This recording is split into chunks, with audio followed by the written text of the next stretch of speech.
Okie dokie. Welcome to the community call of the Quadrant project, April 9th, 2024. When I have this screen, you don't see my screen. Now you do. We have nothing for today, but we do have backlog stuff. So starting at the top there, is that a good subject, Guy? No, I'll skip this one. Yes. Anybody who added something there to the backlog wants to talk about any of those things? Or this will be a very short call. The last one on the backlog was actually added by Alex, who had a thing on make for the call today. But I do know what that is about. So maybe I can give some introduction, and we would still have to come back to it in the next opportunity. But I can share something about it. Yes. Unfortunately, my browser just crashed on the other side, so the recording just stopped probably. Hold on. It seems to be going still. Yeah? Okay. Yeah. Anyway, so that is for the RFC process, right? And I know where Alex is coming from with that. It has to do with, it was triggered by the RFC for diffusion overrides, right? But it has to do with the overall process we follow for RFCs in general, right? So mainly, this is because that particular RFC ended up being very big, right? With a bunch of suggestions and additions to the API that in the end we decided to break into multiple steps, right? Implementation steps, where some of those steps are kind of everybody have agreed upon, while others are still under discussion, right? And that kind of raised questions about whether the current RFC process fits our needs or not, right? And basically, the current process is if you have an RFC whose pull request has not been merged, that is considered to be under discussion. And once it's merged, that kind of signals that there was some agreement upon that, right? Even though it doesn't say that the actual state of the implementation of that, but at least it kind of suggests that all the things inside of the RFC were agreed about. And which it's not the case of this one in particular, right? The one for default and overrides. There are some open questions we left, and by the way, it has not been merged yet. But I want to merge this one, right? And that's why I got Alex's approval, right? So we block it to be merged. But at the same time, with the commitment, to use this as an opportunity to also review the process and see if we need things such as more statuses for the RFC document, or you need, some new structure to better organize the content of the document, so we communicate better to one who reads that afterwards, whether a particular suggestion, a particular proposed feature has been accepted or it's under discussion, similarly to what Gateway API Group does for the gaps, for example, right? I think they have multiple states for any proposed feature or any proposed enhancement that is proposed in general. So one could be like provisional, it could be implementable, right? It could be experimental, and so on. So we do not have to do exactly like that, but something that it's similar to that, right? I think that's what Alex would like to talk about.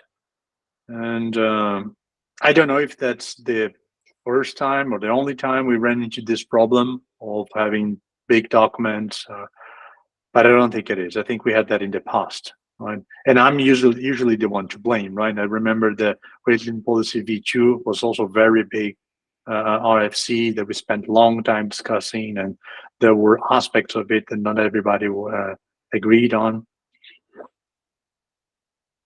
Anyway, so maybe we could use this opportunity at least to get some feedback on the RFC process in general, how people feel about it, and If anybody has any idea of ways we could improve it.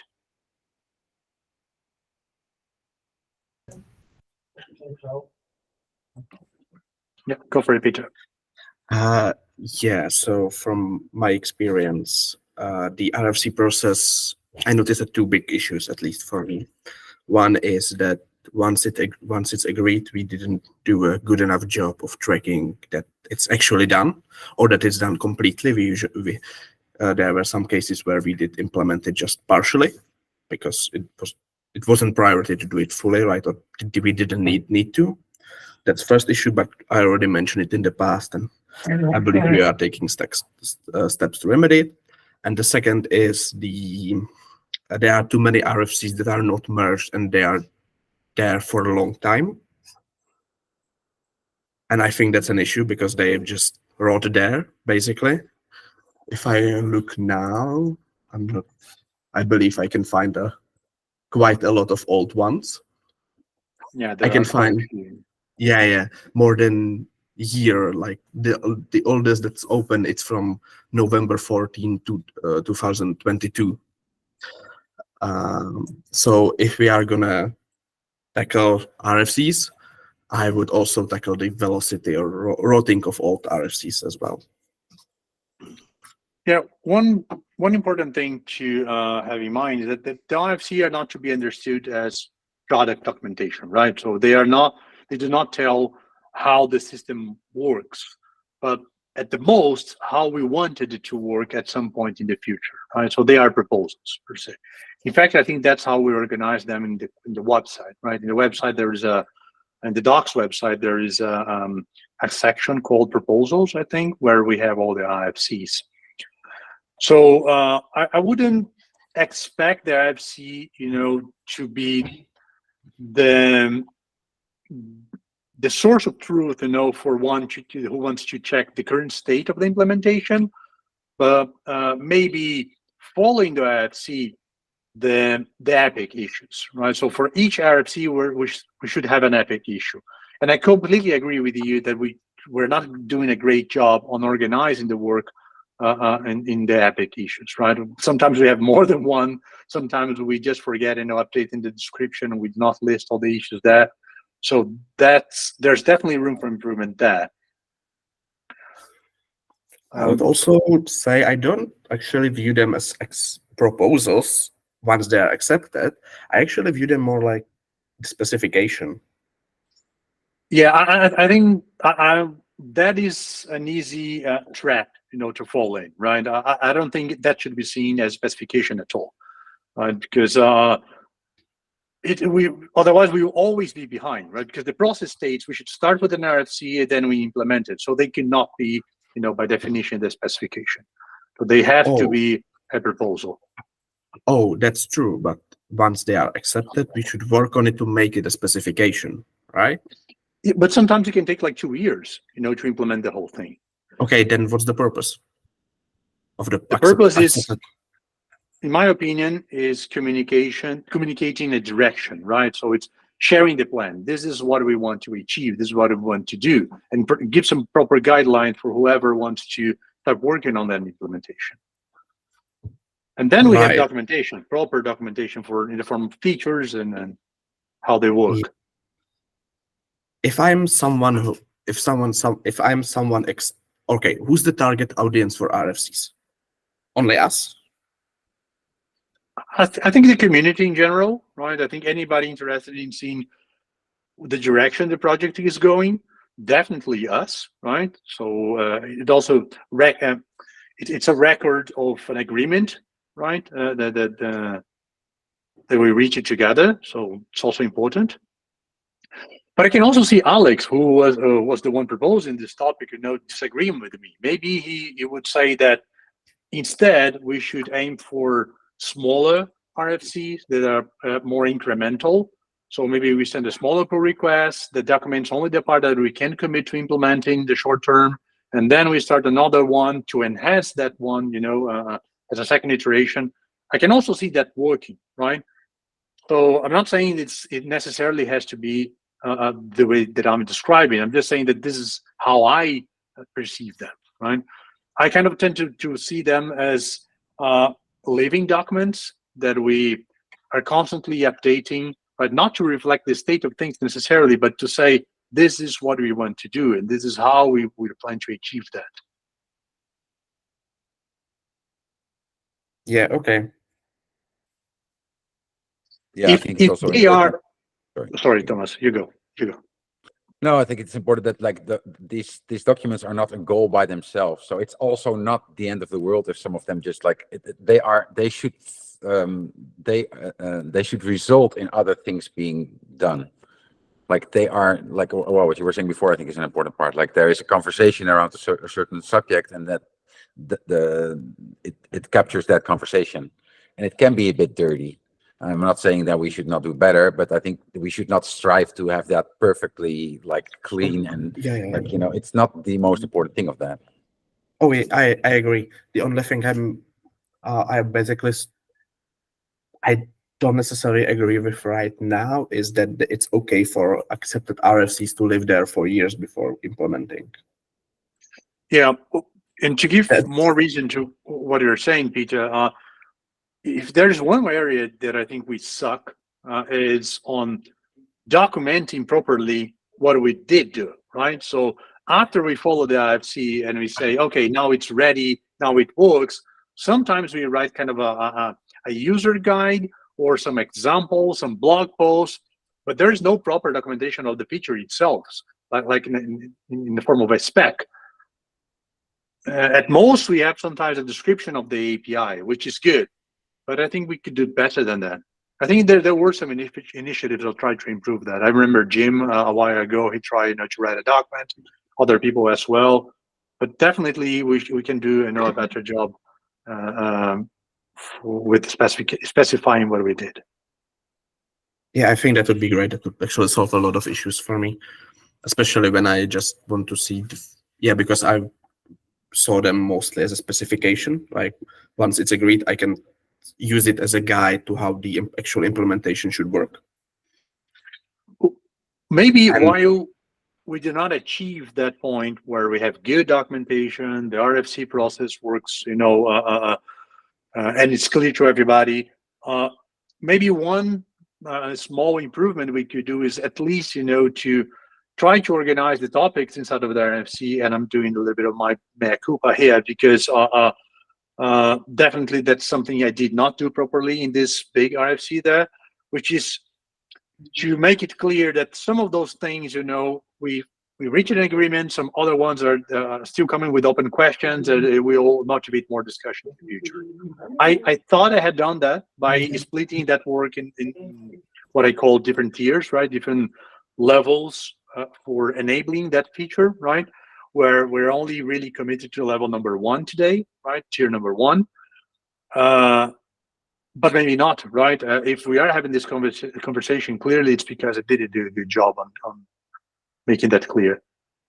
So maybe we could come up with a system, some kind of. I think Alex proposed, offline the other day, some headers, in the document, so we could make it clear that this is the part that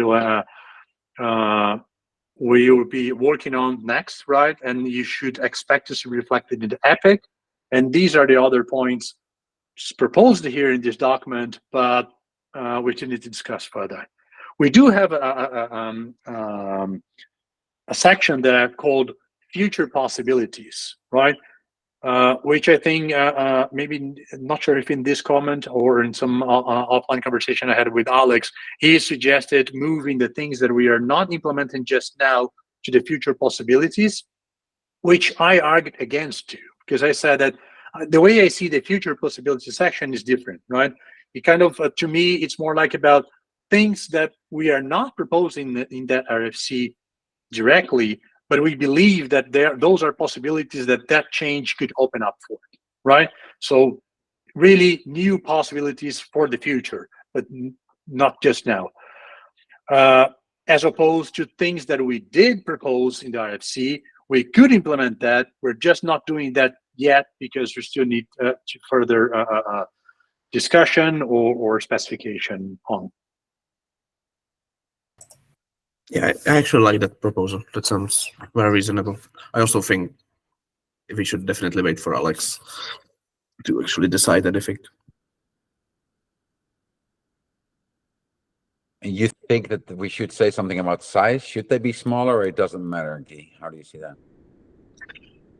Well, I personally like them bigger. I like the idea that we have one single document that captures the whole idea, rather than having making the user to follow a bunch of links, and make sense of all those documents on their own, right?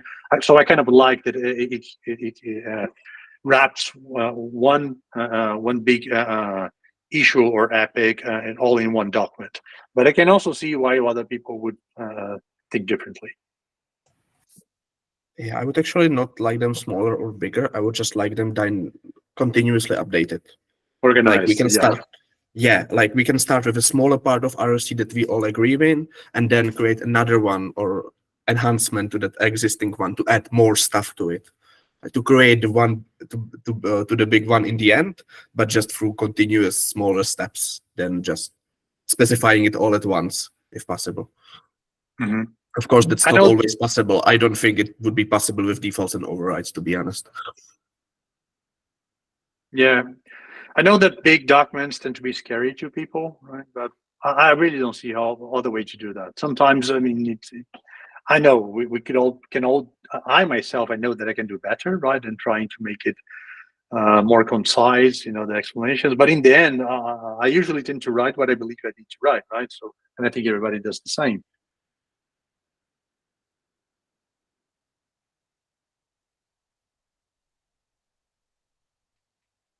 Okay, so let's say we talk again about this next week, probably. Yep. And whatever we decide, I mean, that needs to be done for the RFC process, I think first step is updating the RFC process itself, right? Because it is documented in the architecture repo. So we should start by there, making sure that whatever process we want to recommend here, it's reflected that in that README file. Yes, and maybe what Didier was suggesting in the chat, like, well, renaming is one thing, but maybe have some state labels, like where they are in their process. Maybe that would help. I'm not sure.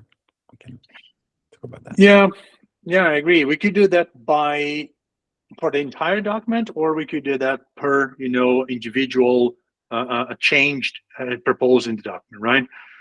Yeah. I think that would be good to have something that tells the state of the implementation. Okay. Mm-hmm. Anybody else wants to put something in the agenda for today?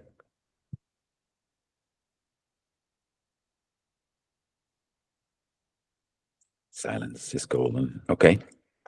Let's leave it here. And thank you all for joining and listening and participating. See you next time. Bye. Bye. Cheers. Bye.